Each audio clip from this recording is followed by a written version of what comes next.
Hi everyone, in the video that you're about to see, I'm going to be drawing in real time an eye in pencil. Now, because it is in real time, the total length of the video is about 40 to 45 minutes. So what I've done is I've split it up into two videos, two parts, and I'm also going to leave it as is. What I do advise though is if certain parts you feel like they're taking a bit too long, just use the speed up function on YouTube and just speed it up yourself. By doing that, you'll be able to skip through areas which you think are moving a bit too slow, or you'll be able to see things done repeatedly very quickly. All right, so that way you can shrink the watch time down to about 10 or even 5 minutes if you need to, and focus on drawing. But I've left the whole thing there, so if you do want to slow down and hear what I'm saying and hear what my thinking process is, you can do that. Alright, enjoy the video. Hi there everyone, Nathan Hawthorne here again, here with another lesson. So for today we're going to be looking at the eye and the best way in which we can draw it effectively and accurately. And when I'm talking about the eye, I'm not talking about cartoonish drawing of the eye, a really flat surface. I'm talking about a real three-dimensional recreation of what an eye looks like. So remember what we spoke about last lesson about using tone? Well, this time we're going to be using tone to make sure that this eye isn't just realistic or accurate in terms of line, but realistic in terms of tone and form as well. So the lights and the darks will help us create that entire 3D shape. So I'm working from reference. The reference that I've decided to use is a picture of myself. All I've done is just crop out an eye in an image of myself and zoom right in and increase the contrast and turn it black and white by desaturating it.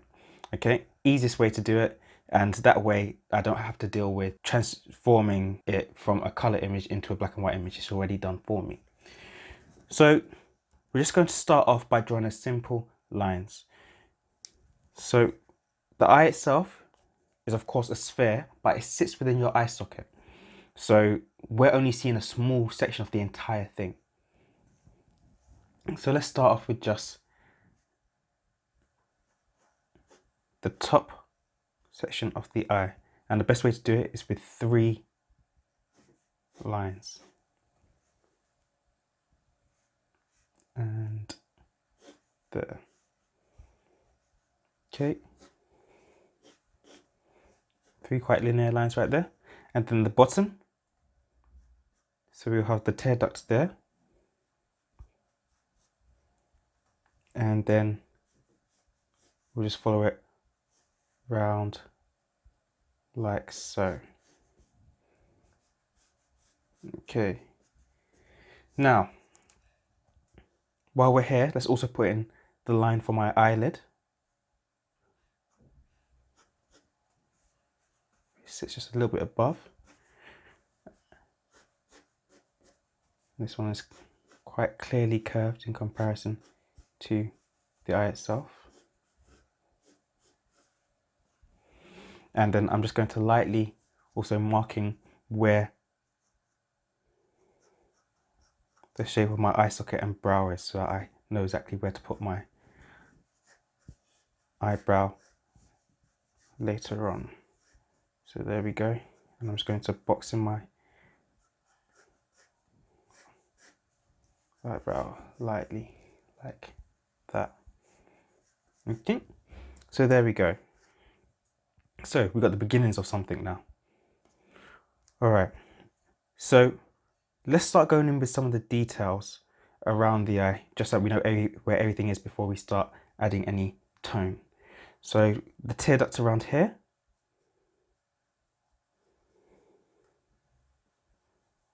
Let's draw that in, just fill in that little triangle there, and that's my tear duct. There's loads of details on that, but we'll come to that later. And then on this side, we've got just that little bit around near the edge of the eye. And I'm looking at this, I'm already thinking that this bottom bit looks a little bit too curved, so I'm just going to bring it in a bit. I don't want too much of my iris showing. Okay. Maybe in a bit more than that.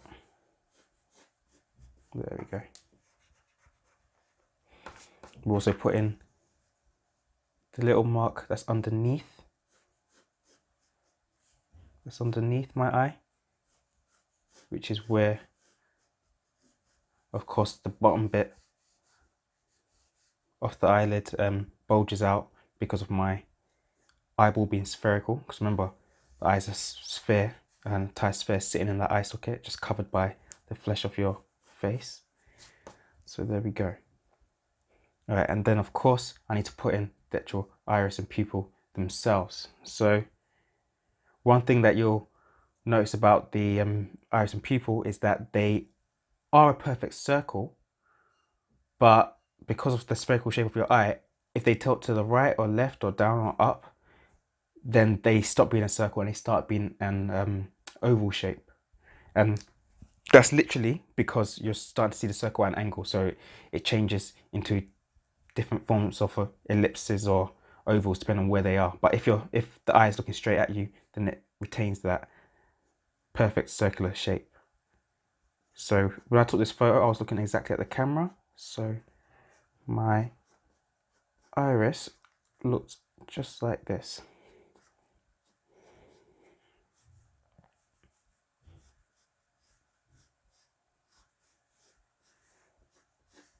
Okay, there we go.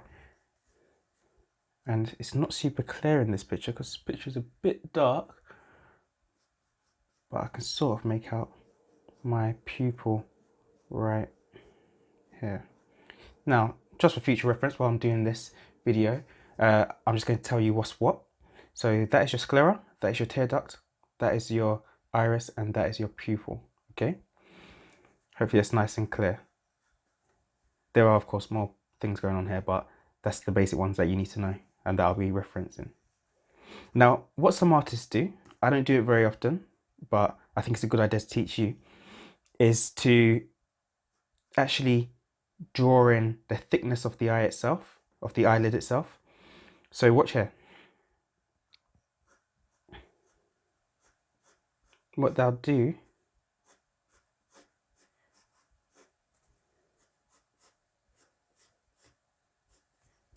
is just to enforce the fact that the eye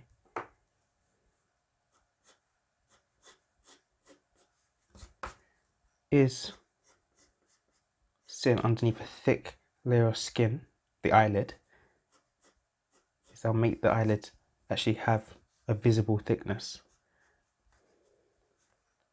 which at first looks a bit creepy, but then once you start putting in tone, it makes so much sense. And you'll see what I mean in a minute. So it's looking a bit untied now. Let me just neaten it up a bit.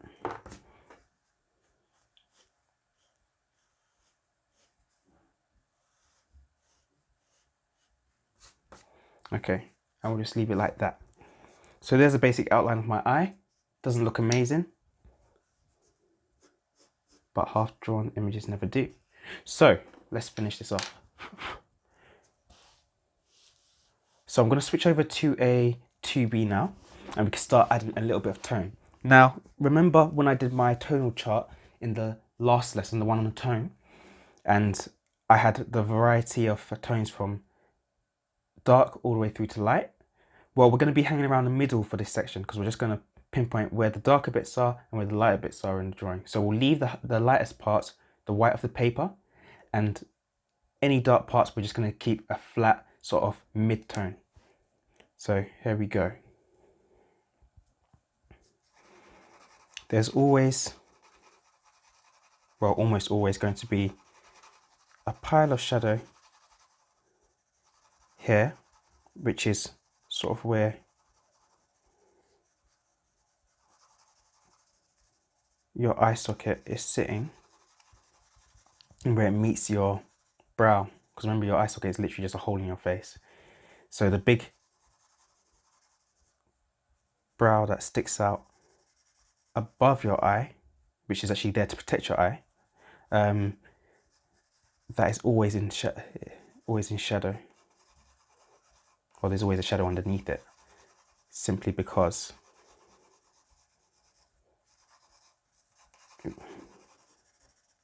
the eye socket is literally just a hole in the face. So I'm just resisting the urge to go a bit darker in some of the darker areas.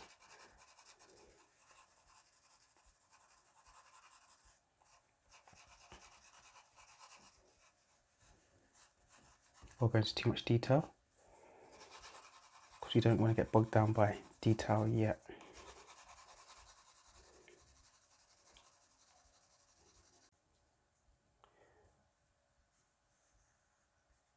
And notice how I'm holding the pencil as well. How I'm holding it at the back and just really lightly just swinging the pencil with quite large gestures and with the side of the lead as opposed to the tip or the point.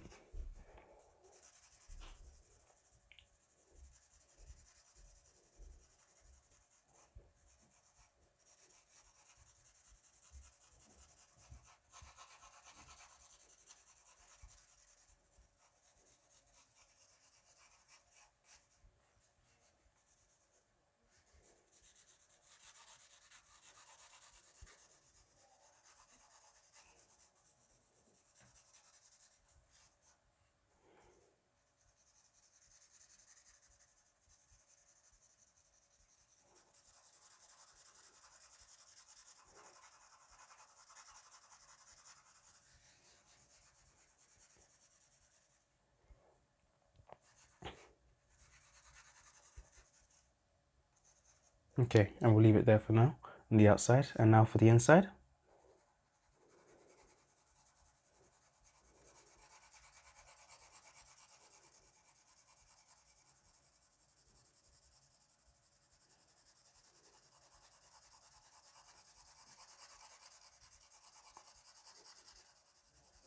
Don't worry about the highlight in the eye. We can always rub over that later on.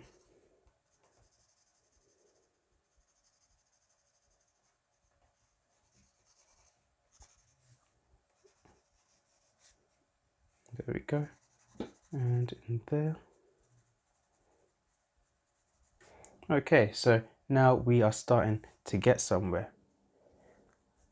Now let's go a little bit darker, so a bit more into detail. We can start breaking this down into its darker and lighter tones. So here I've got a 5B and I'll be alternating between the 5B and the 2B as we go along. So first thing I'm going to do is actually I'm just going to quickly just get a general look for the eyebrows. I'm not a detail freak when it comes to hair. I tend to just keep it really general and really simple. So I'll just leave it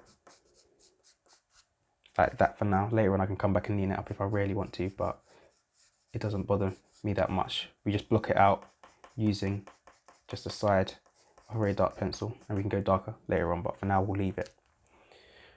Okay, and now it's the fun bit.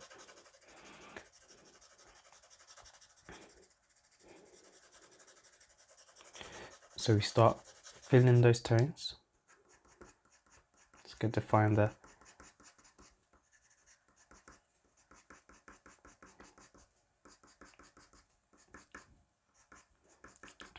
eyebrow a bit more.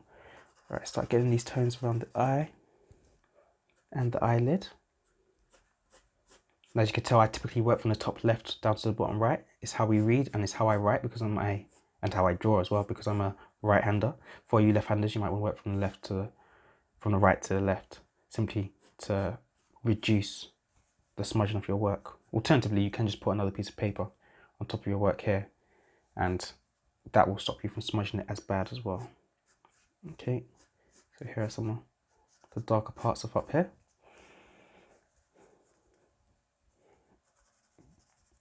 And I'm drawing this from, well, observation, but secondhand observation because it is for a photograph. But it does mean that I still do need to be looking at the image regularly to make sure that it's nice and accurate.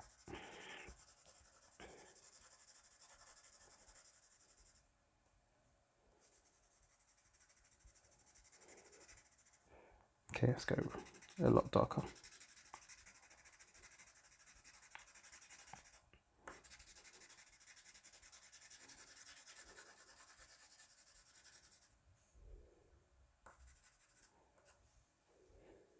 I'm going to switch back to 2B now.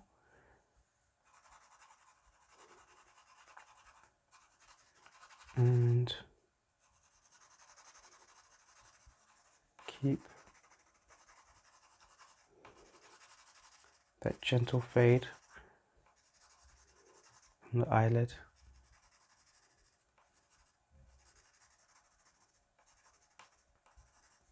Right here.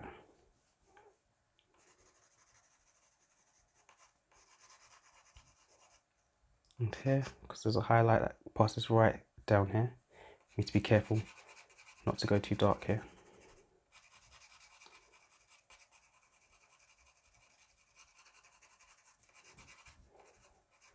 There we go.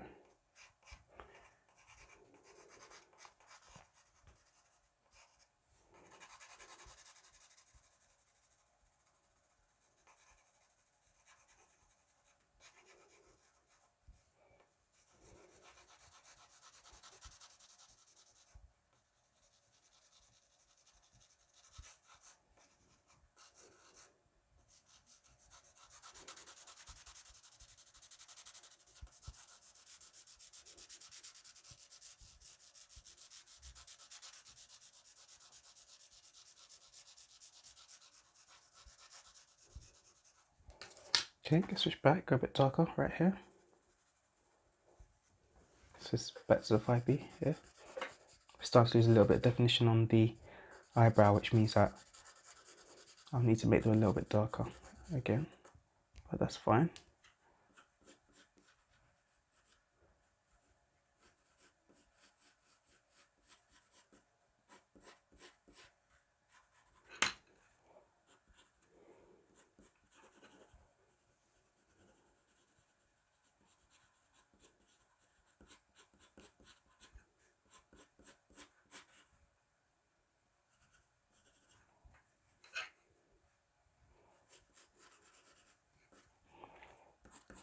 So let's just go over these again, make them a little bit darker.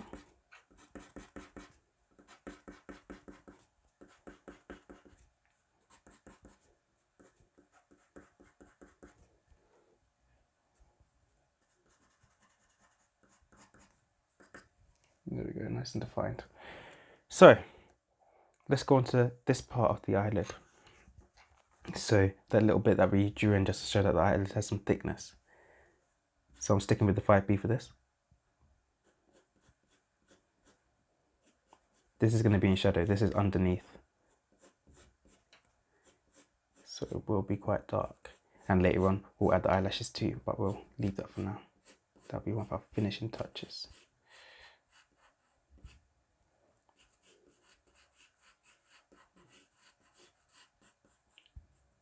Okay, I'm just going to switch back to 2B for a second. And carefully just fade these bits right here.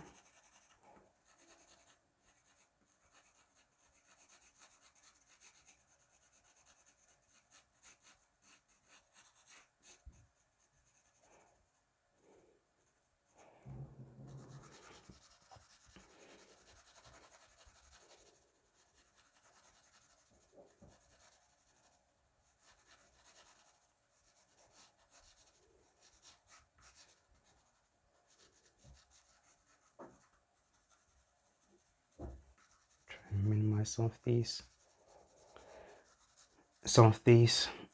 lines that I'm leaving behind. I tend to like my lines shading in my work a bit, but I know some people like the really smooth shading, so I try and get a bit in so it's not too linear with the shading. Okay,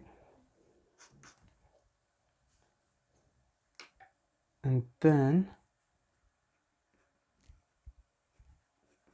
let's just make sure we've got a good bit of shadow here to show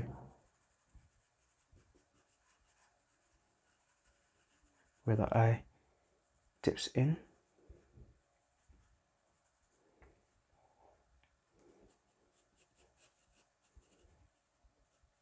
And as you can see on the photo that this is really dark around here. It's a serious curve here.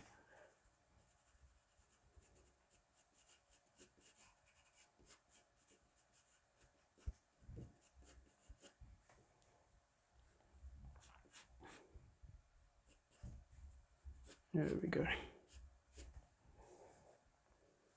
And this side. Same thing. Really pretty dark. Tear duct always has really high contrast because it's slightly wet. So there's loads of wibbly wobbly bits which have really extreme contrast, jumping from really light to really dark in a very small space. So we need to make sure that we keep that.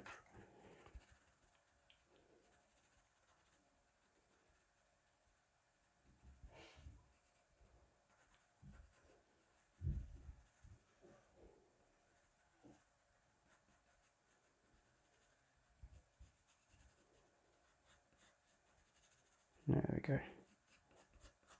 Also, as I'm going along, I'm adjusting the shape as I need. So in some parts, you might see me just sort of distort the shape of something that had been drawn before, and that's literally just because I'm spotting an issue and just fixing it. And in some cases, it's not actually me changing the shape, it's just the tone that's changing the shape.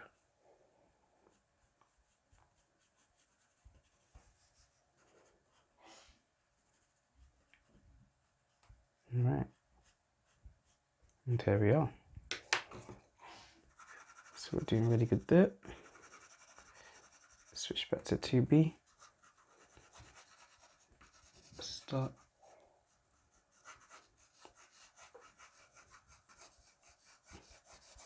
And the tone. And remember, because this sticks out, this top eyelid, it actually casts a shadow on the eye. So the top bit of your eyeball will always be slightly darker. That's a very standard thing. There's always a slight shadow there. So we'll leave it there for today. In our next video, we'll do the second half, taking this image to completion, or to near completion, as well as I can do within an hour's time. But thanks for watching. Please don't forget to subscribe and like and comment any interesting thoughts that you've had on the video. That's all for now. Until next time.